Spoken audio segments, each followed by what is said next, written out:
So, yung topic natin ngayon is about civilizations in East Asia. So, yung napunta sa akin is yung China and the philosophy is Confucianism. So, first, what is Confucianism? Confucianism is initiated by Confucius. Si Confucius po yung um, nag, nag-introduce sa Chinese, sa atin, sa lahat, sa worldwide, ng Confucianism, ng paniniwala ng Confucianism. So, maraming nagbago sa ideology pagdating sa Chinese ideology, politics at culture dahil sa Confucianism.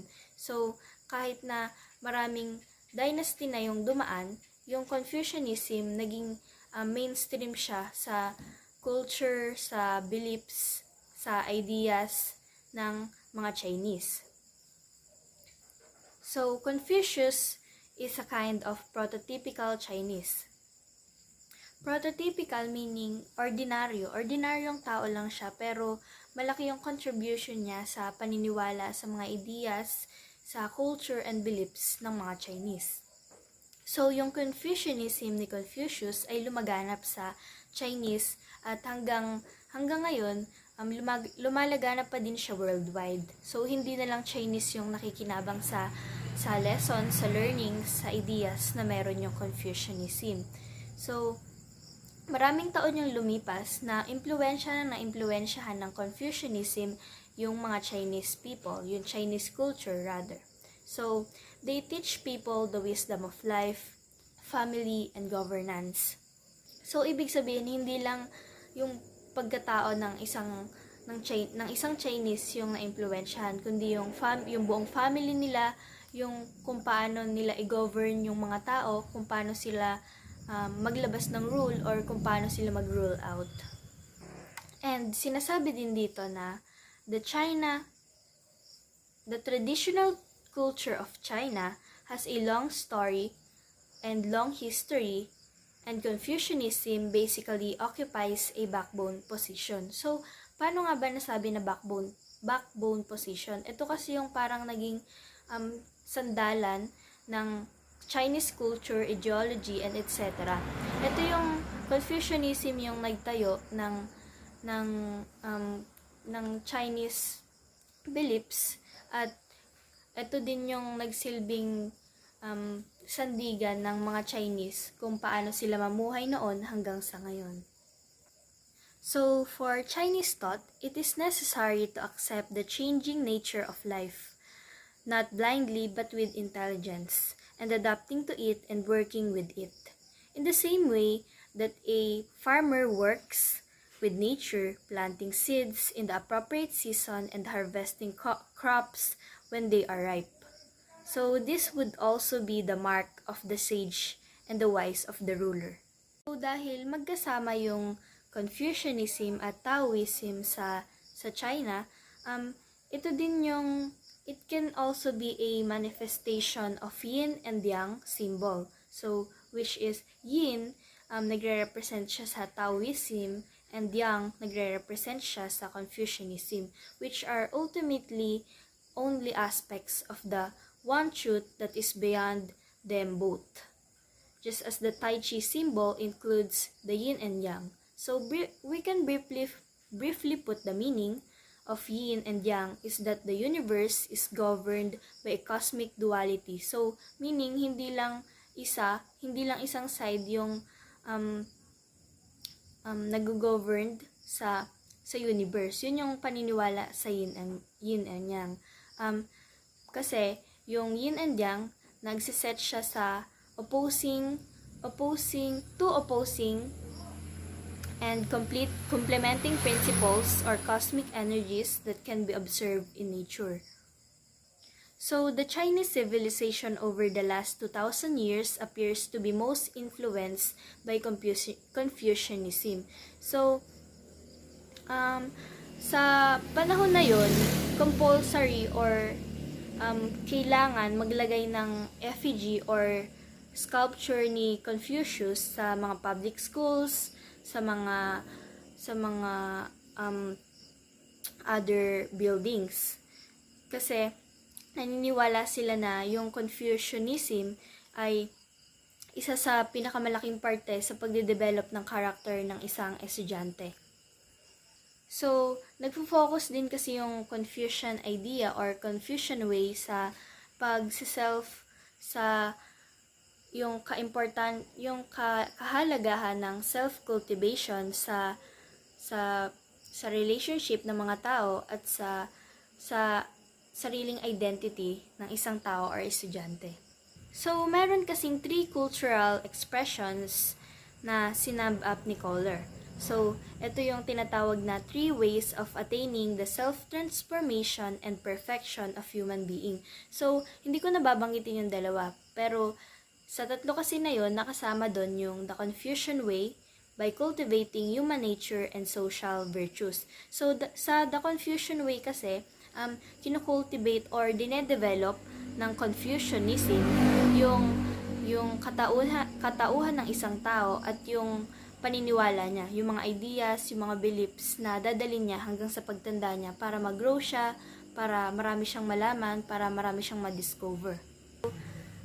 So, the Confucian ideal of the perfect ruler was of someone who cultivated his own conduct. So, ibig sabihin, yung mga naniniwala sa Confucianism or yung mga Chinese, ay naniniwala sila na yung pinakamamumuno sa kanila ay dapat tinataglay yung may sarili siyang paninindigan, yung may sarili siyang paniniwala at kaya niya itong panindigan. So, identified with the interests and well-being of the state and yung friendly sa mga foreigners, yung madaling makisama. Ganun. So, ito yung tinatawag nilang great principle na opposition naman ng small principle. So, yung pag sinabi kasing great principle, nasa kanya na lahat. Nasa kanya na yung mga katangian na hinahanap ng tao para magampanan yung isang tungkulin. So, in all, sinasabi ng mga observer na yung nag-improve yung Chinese government dahil sa Confucianism. Dahil the fact na si Confucius yung nagturo ng pagrespeto sa authority nila. So, alam naman natin lahat na sobrang ganda ng pag-implement ng rules at ng law, ng regulation sa China, sa mga Chinese dahil well-oriented sila, well-organized sila. Siguro dahil na din to sa mga ideology, sa mga philosophy nila sa buhay, na kasama nga dito yung Confucianism na malaki yung naging ambag sa kanila, malaki yung naging ambag ng Confucianism sa pagkatao nila dahil talagang well-organized sila at hanggang sa ngayon na ia-apply pa din nila ito. Meaning, hindi nila nakakalimutan yung pinagmulan nila at yung mga natutunan nila sa mga ancestors natin, sa mga nag-contribute talaga kung paano natin mapapalawig yung philosophy natin sa buhay, yung paniniwala natin, yung ideas and beliefs. Magandang araw sa inyong lahat. Ako nga pala si Princess Kay Risho from BSED 1I. At ang pag-uusapan natin ngayon ay patungkol sa civilizations in East Asia. Sa unang slide natin, makikita natin ang unang litrato na flag ng China. China is the country in East Asia. It is the world's most populous country with a population of around 1.4 billion, covering approximately 9.6 million square kilometers. It is the world's third or fourth largest country by area. The next picture is the logo or the symbol of Taoism. Taoism is a Chinese philosophy to signify fundamental or true nature of the world.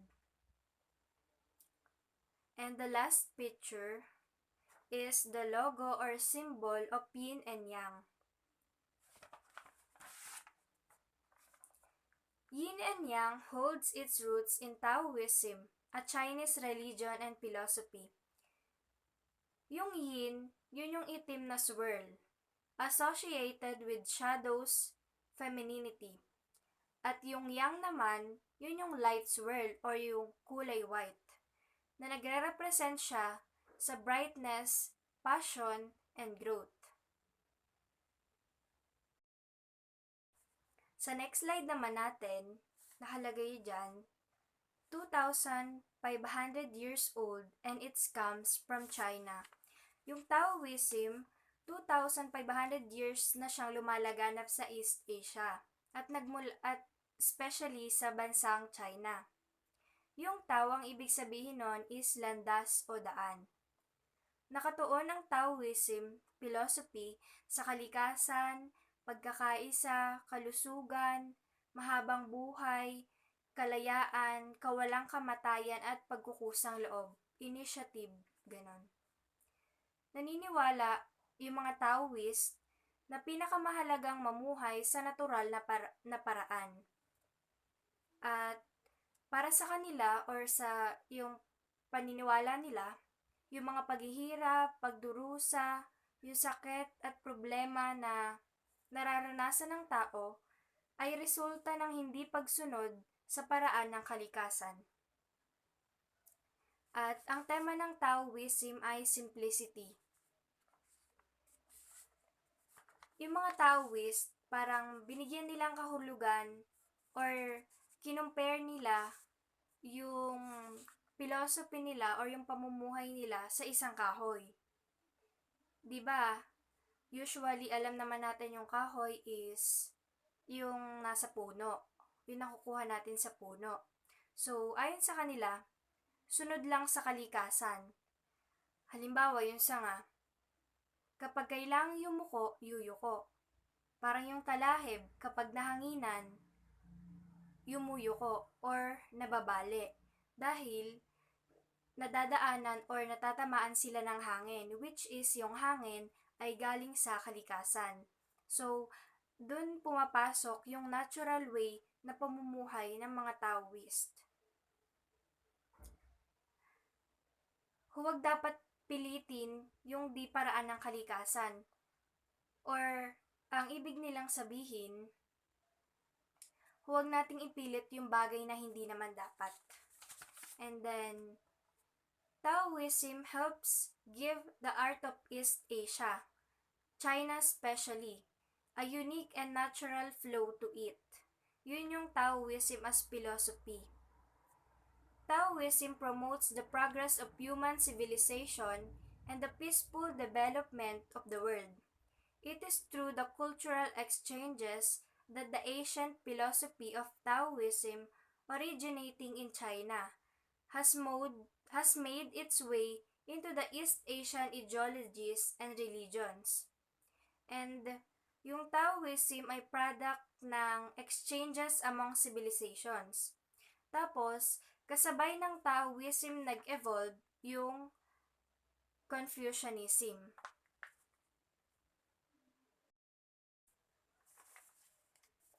And sa third slide natin, yung unang bullet nakalagay, Taoists believe in balancing forces.